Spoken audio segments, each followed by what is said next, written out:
በዓለማችን ላይ በእርግጥም ምርምርና ጥናት አለ የሚባለው እንደዚህ አይነት አስገራሚ ክስተት ሲፈጠር ምርምርና ጥናት ውጤታማ ሲሆን እኔ ራሴ በተማርኩበት ፊልድ ከአዲስ አበባ ዩኒቨርሲቲ ከተመረኩኝ በኋላ በዓለም ቁጥር 1 በሆነው አሳታሚ ድርጅት ምርምርና ጥናቴን ካላሳተምኩኝ ጥናት ቢቀርብኝ ይሻላል በሚል ነበረ ጥናቴን ወርቃማ በሚል ምድብ ውስጥ ካሉት ቁጥር 1 የሆነው አሳታሚ ጋር ያሳተምኩትኝ።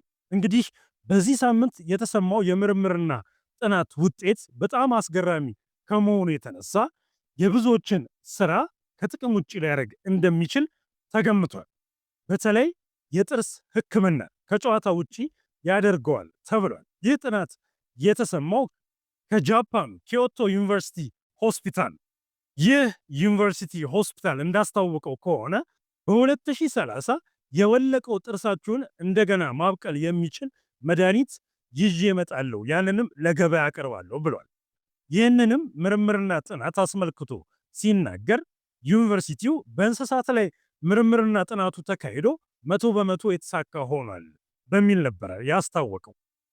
ቀጣይ ደግሞ የምርምር ስራው ከ30 እስከ 70 ዓመት ባሉ ጎልማሳዎች ላይ ቢያንስ አንድ ጥርሳቸው የተነቀለ የሆኑት ላይ ምርምርና ጥናቱ እየተሰራ ነው። በጣም ተስፋ ሰጪ ነው።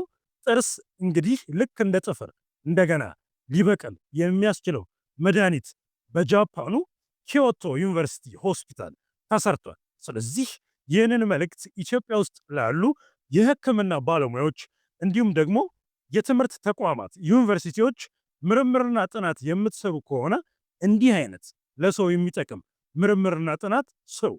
አለበለዚያ ለሀገሪቷም የማይጠቅም ለዩኒቨርሲቲም የማይጠቅም ከሆነ ምርምርና ጥናት ባይሰራ ይሻላል የሚል ነው መልእክቴ።